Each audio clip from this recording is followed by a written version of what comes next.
अस्सलामु अलैकुम नाज़रीन। इब्तिदा है रब करीम के बाबरकत नाम से जो दिलों के भेद खूब जानता है। आप देख रहे हैं दुनिया कहानी यूट्यूब चैनल और हम आपको अपने इस चैनल में खुश आमदीद कहते हैं। हज़रत ज़ुल्करनैन अलैहिस्सलाम आप नहायत ही नेक शख्सियत थे। बाज़ रवायात में है कि आप एक नबी थे और बाज़ रवायात में आया है कि आप नबी नहीं थे लेकिन इंतहाई नेक व सालेह शख्सियत थे। आपको अल्लाह पाक की ज़ात ने पूरी दुनिया पर बादशाह अता फरमाई थी। एक दफ़ा का ज़िक्र है कि आप मशरिक़ का सफ़र कर रहे थे। चलते चलते आप मुकाम याजूज व माजूज के करीब पहुँचे।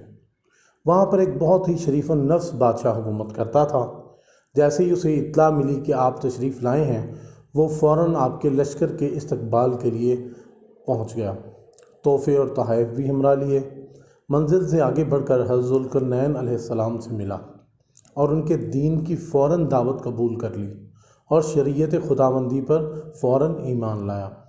हज़रत ज़ुल्करनैन उसकी फ़रासत और नेकी से बहुत मुतासिर हुए और इंतहाई मुसर्रत महसूस की।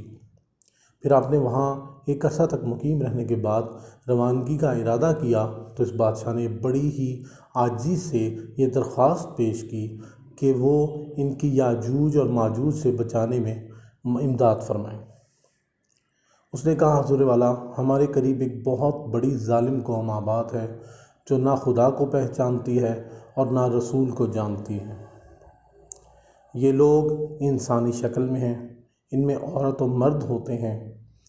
ये तीन किस्म की मखलूक हैं। एक वो जिनका कद 120 गज लंबा और अर्ज़ इतना ही है, और दूसरी वो हैं जिनका कद 120 गज लंबा और अर्ज़ भी इसी के मुसावी है, और तीसरी वो हैं जिनका कद 1 बालिश से 4 बालिश तक लंबा है। ये सिन्फ़ आखिर के कान इतने बड़े होते हैं कि वो एक को ओढ़ते हैं और एक को बिछाते हैं। इनके बदन पर रीछ की तरह बाल हैं जो इन्हें सर्दी और गर्मी से बचाते हैं। ये ना जूता पहनते हैं और ना कपड़े। इनके हाथों में नाखून के बजाय लंबे लंबे कांटे हैं जिस तरह दरिंदों के होते हैं। ये दरिंदा जानवरों की तरह जानदारों को खाते हैं। इनमें जब कोई मर जाता है तो इसे सब मिलकर खा जाते हैं। सब्ज़ी और मेवा जात भी खाते हैं। इनका हर फर्द जब तक 1000 बच्चे नहीं पैदा कर लेता मरता नहीं है, इसलिए इनकी तादाद बेशुमार है। इनकी खुराक दाने खरनोब और मछली है। जब वहाँ बारिश होती है तो मछलियाँ बरसती हैं। जब कभी बारिश में ताख़ीर हो तो भूख की वजह से इनके गौल के गौल अपने मुल्क से बाहर निकल पड़ते हैं। जहाँ कहीं बागात और मेवाजात ज़रात पाते हैं खा जाते हैं। जिस जगह पहुँच जाते हैं टिड्डी दिल की तरह तबाही मचा देते हैं। ये जब शहर में आते हैं इनके जिस्म से इतनी बू आती है कि कोई इंसान बर्दाश्त नहीं कर सकता। इनकी आवाज़ें इतनी बुलंद हैं कि मीलों से सुनने वाला बहरा हो जाता है। जब ये अपने इलाका से निकलते हैं तो इनके शोर की वजह से लोग ये समझ लेते हैं कि ये बलाएँ आ रही हैं। चुनाचे सब इंसान घरों को और जानवर जंगलों को छोड़कर भाग जाते हैं। ये सब कुछ तबाह बर्बाद करके वापस चले जाते हैं। इनकी ताकत का इसी से अंदाज़ा लगाया जा सकता है कि हाथी और गैंडा इनके मुकाबले में कोई हैसियत नहीं रखते। उसके बाद उसने कहा, हुज़ूर वाला, दरख्वास्त ये है कि आप इनके इस तरफ आने का रास्ता बंद कर दीजिए, और इसकी सूरत सिर्फ़ ये है कि 2 पहाड़ों के दरमियान एक ऐसा बुलंद बंद बना दीजिए कि रास्ता मुकम्मल तौर पर बंद हो जाए। इस मंसूबा में जो कुछ खर्च होगा हम चंदा करके लगाएंगे। हज़रत ज़ुल्करनैन ने सारी दास्तान गम सुनने के बाद फरमाया कि मेरे परवरदिगार ने खर्च की जो कुदरत मुझे दे रखी है वो तुम्हारे चंदे से कहीं बेहतर है। माल की ज़रूरत नहीं, तुम मुझे फ़कत क़ुव्वत से मदद दो तो मैं तुम्हारे और इनके दरमियान एक रोक बना दूंगा। अच्छा तो तुम मुझे लोहे की सिलें ला दो।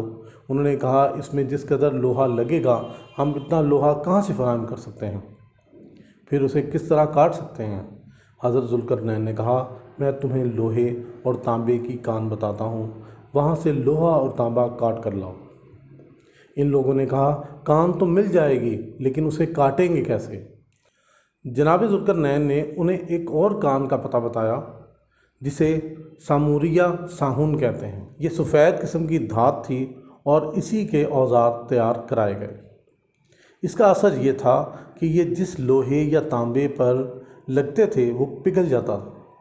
چنانچہ لوہے کے بڑے بڑے تختے تیار کرائے گئے، انہی سے ایک بہت بڑی دیوار بنائی گئی، یہاں تک کہ جب دونوں کنگروں کے درمیان دیوار کو بلند کر کے ان کو برابر کر دیا تو حکم دیا کہ اس کے گرد آگ لگا دو۔ جب اس کو دھونکتے دھونکتے لال انگارہ بنا دیا تو کہا اب ہم کو تانبا دو کہ اس کو پگھلا کر اس دیوار پر انڈیل دیں۔ وہ ایسی اونچی مضبوط دیوار بنی کہ نہ تو یاجوج ماجوج اس پر چڑھ سکتے تھے اور نہ اس میں نقب لگا سکتے تھے۔ اس سد سکندری کے بارے میں روایت میں ہے کہ اس کی لمبائی 3 میل اور چوڑائی 1 میل تھی، اور روایت میں ہے کہ یہ دیوار اسی طرح قیامت تک قائم رہے گی۔ قرآن مجید میں ہے کہ ذوالقرنین نے دیوار کی تیاری کے بعد اسی طرف دیکھ کر کہا کہ یہ میرے پروردگار کی مہربانی ہے، مگر جب میرے پروردگار کا وعدہ آئے گا تو اسے اٹھا کر ہموار کر دے گا۔ ناظرین، اب ہم آپ سے اجازت چاہیں گے، جلد ہی اپنی نئی ویڈیو کے ساتھ آپ سے ملاقات ہوگی۔ اپنا اور اپنے گھر والوں کا خیال رکھیے گا۔ اللہ حافظ۔